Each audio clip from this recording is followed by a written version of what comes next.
Hello, thank you for joining us today. We're glad you made it. Here's your host of Time Out with Jim. It's Jim. Today we are going to be talking about emphysema. I talked about COPD, which is an umbrella term for emphysema, chronic bronchitis, and asthma. So I talked to my doctor last week when I saw her, and they told me that I have a combination of emphysema and chronic bronchitis. Today we're going to talk about emphysema. Emphysema is a respiratory disease. In this condition, millions of the lungs' tiny air sacs stretch out of shape or rupture. As these thin, fragile air sacs become damaged or destroyed, the lungs lose their natural elasticity. They become unable to empty easily. Emphysema is a progressive disease, which means it continues to get worse as the condition progresses.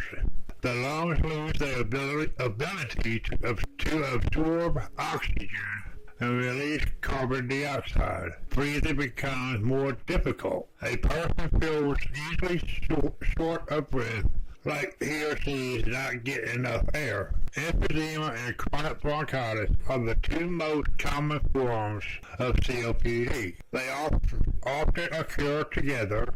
Bronchitis is the inflammation and swelling of the bronchial walls. A person with chronic bronchitis typically has a daily cough with phlegm that lasts for months at a time over several years. Both emphysema and chronic bronchitis are caused by damage to the lungs and bronchial tubes. When the damage is caused by smoking, symptoms may improve after smoking quits. Smoking is responsible for the vast majority of cases of emphysema. Exposure to secondhand smoke and airborne toxins can also contribute to emphysema, though to a much lesser degree. Smokers exposed to high levels of air pollution appear to be at higher risk of developing COPD. A small number of people in the United States develop emphysema, an inherited disease known as alpha-1 antitrypsin deficiency. In this genetic condition, the body doesn't make enough of a protein called alpha-1 antitrypsin. AAT protects the lungs from damage by enzymes. When levels of AAT are low, the lungs are prone to being damaged by these enzymes. Smoking makes this condition worse. Symptoms. During the early stages of emphysema, most people will have few symptoms. This disease usually progresses slowly. Changes in breathing may be hardly noticed. A typical person will not experience symptoms until they have smoked a pack of cigarettes per day for more than 20 years. However, over time, almost all people with emphysema will develop shortness of breath. At first, this may be noticed only during strenuous activities, such as going upstairs or playing sports. As time goes on, the shortness of breath may occur with daily activities, housework, walking short distances. Eventually, the person may be short of breath for much of the day, even while at rest or sleeping. At its worst, emphysema can cause air hunger. This is the constant feeling of being unable to catch one's breath. These respiratory symptoms are the same regardless of the cause of the emphysema. However, two people with the same degree of lung damage may have different symptoms. One person with mild emphysema may feel very short of breath. Another person with more advanced stages of the disease may be hardly bothered by symptoms. Other symptoms caused by emphysema include wheezing, coughing, bringing up phlegm. If chronic bronchitis also is present, tightness, filling in the chest, barrel-like distended chest, constant fatigue, difficulty sleeping, morning headaches, weight loss, swelling of the ankles, lethargy, or difficulty concentrating. Your doctor will ask for details about your smoking. He or she will ask how long you smoke and how many cigarettes per day. Other questions may include, do you breathe passive, secondhand smoke at work or home? Do you live or work in an area where you're exposed to airborne irritants or noxious materials? Do you live in an area with significant air pollution? Is there a family history of AAT, early onset of emphysema? Non-smokers who develop emphysema. Your doctor will also ask about your respiratory symptoms. He or she will want to know if and when you develop shortness of breath. The doctor may also wish to ask about respiratory allergies, recurrent bad colds, a persistent heavy cough. Your doctor will examine you to look for typical signs of emphysema. This may include watching for shortness of breath when you perform simple activities such as walking into the exam room, looking at the size and shape of your chest, looking at how your chest moves when you breathe, listening to your lungs for breathing or loss of the normal breath sounds, checking your ears, nose, and throat for reasons why you may be coughing, listening to your heart, checking your skin, lips, and fingernails for a bluish tint that indicates you have low blood oxygen levels. Your doctor also may directly measure your blood oxygen level with a finger probe known as the oximeter. Checking your fingernails for an unusual curvature, clubbing, that sometimes occurs with chronic lung disease. Feeling your ankles swelling that indicates fluid accumulation. The results of this examination may be totally normal in many people in the earlier stages of emphysema. In most people, emphysema will be diagnosed by X-ray or lung function tests. A regular chest X-ray may show typical changes of emphysema. These include enlargement of the lungs, scarring, formation of holes. These changes may not appear until significant damage has occurred. CT scans are better for detecting the earlier changes of emphysema. CT scans may help to diagnose the disease in younger people or those who have never smoked. Pulmonary function testing is used both to diagnose emphysema and to determine the stage of the disease. This test is also known as spirometry. In this test, you blow forcefully through a tube. The tube is connected to a machine that measures your lung capacity. Your doctor also may order specialized lung tests.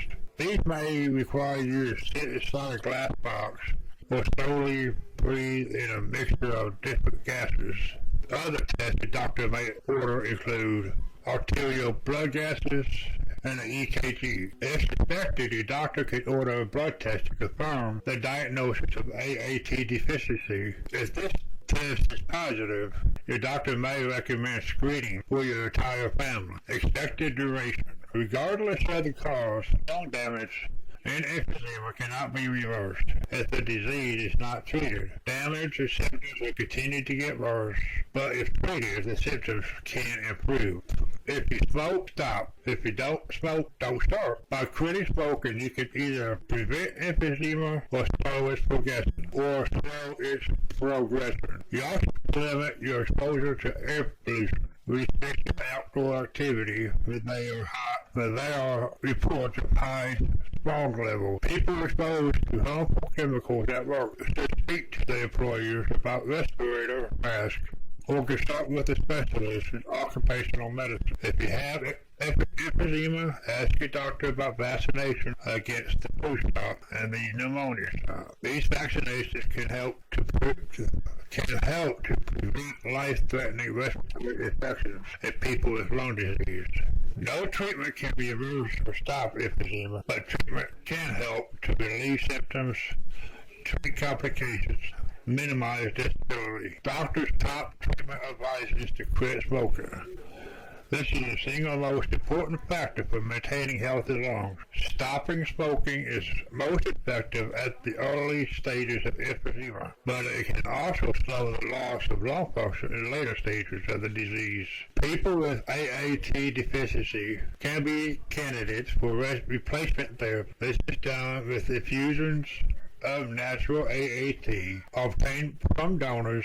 This form of treatment appears effective, but it is time-consuming and very expensive. Your doctors may prescribe a number of different medications that can help to relieve symptoms, such as bronchodilators, inhalers, Spiriva, Atrovent, albuterol, Sterovent, and Fluoride. These medications are taken through handheld inhalers or machine-driven nebulizers. They create a fine mist that can be inhaled. Bronchodilators help to open the bronchial tubes in your lungs. By doing so, they reduce shortness of breath, wheezing, and cough. The Opulent, still under several brand names, is a pure form of bronchodilator because it can interact with medications and cause side effects. It is used less often than the inhaler medications. Corticosteroids. These medications help to reduce inflammation of the lung during an acute flare-up of symptoms. They also are given in pill form or by injection. Inhaled corticosteroids or pills may be prescribed for daily use. They help control the inflammation of chronic bronchitis. Combination corticosteroid, long-acting bronchodilator inhalers, glycinine and formoterol, Symbicort, Advair, Dulera. These combination products provide both anti-inflammatory action and airway opening in one inhaler. These typically are used for acute flare-up of COPD triggered by respiratory infection. Oxygen therapy increases life expectancy in people with emphysema who have below normal levels of oxygen in the blood. Oxygen usually is given through a plastic tube, nasal cannula, worn around under the nostrils, and worn under the nostrils. The oxygen may be stored in metal cylinders or it may be purified from air by an oxygen concentrator, which is what I have. A number of lightweight portable devices are available. These allow those who need oxygen to leave their homes for hours at a time. Some people with emphysema need oxygen only at night, and I only use the oxygen at night. Supplying oxygen at home is very expensive. As a result, most medical insurance companies have strict requirements to qualify for home oxygen. And my concentrator costs just below $17 a month because I got pretty good insurance. The pays for it. People with emphysema also are at risk of becoming malnourished. It is important to see your doctor regularly about an appropriate diet. They are also at risk of developing psychological problems such as anxiety or depression. Counseling or medications can help. Pulmonary rehab is a form of physical therapy. It includes a structured exercise program combined with special breathing techniques, psychological support, and education that helps people with emphysema conserve energy, improve stamina, reduce breathlessness, have a better sense of well-being. Other treatments may be considered for people with advanced stages of emphysema. Lung volume reduction surgery. In this technique, parts of the diseased lung are removed to improve the function of remaining a healthier lung. Lung transplant. The transplant usually is considered only in people whose life expectancy is thought to be less than 2 or 3 years. When to call a doctor. New shortness of breath, a persistent cough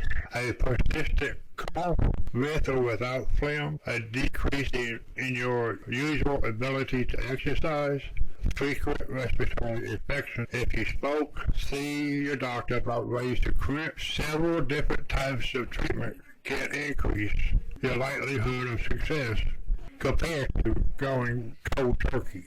These include medications and counseling. You also should see your doctor if anyone in your family has been diagnosed with AAT deficiency. Prognosis. There is no cure for emphysema, but the condition can be controlled. People with mild emphysema who quit smoking have a normal life expectancy. Those who adopt good health habits can enjoy a fairly normal lifestyle for a long time. Even people whose emphysema is severe have a good chance of surviving for 5 years or more. The people with emphysema who continue to smoking dramatically increases the severity of the illness. It may reduce lifespan by 10 years or more. And that is all on emphysema. And remember, materials contained on here are for informational purposes only. The content is not intended to be a substitute for professional medical advice, diagnosis, or treatment. Always seek the advice of your physician or other qualified health provider with any questions you may have regarding a medical condition. Never disregard professional medical advice or delay in seeking it because of something you have heard on this podcast. If you think you may have a medical emergency, call your doctor or 911 immediately. If this episode touched you in any way, please share it with your friends and family. And please consider donating to anchor.fm/timeoutwithjim and help keep our podcast going. Thank you for listening. And until next time, God bless you.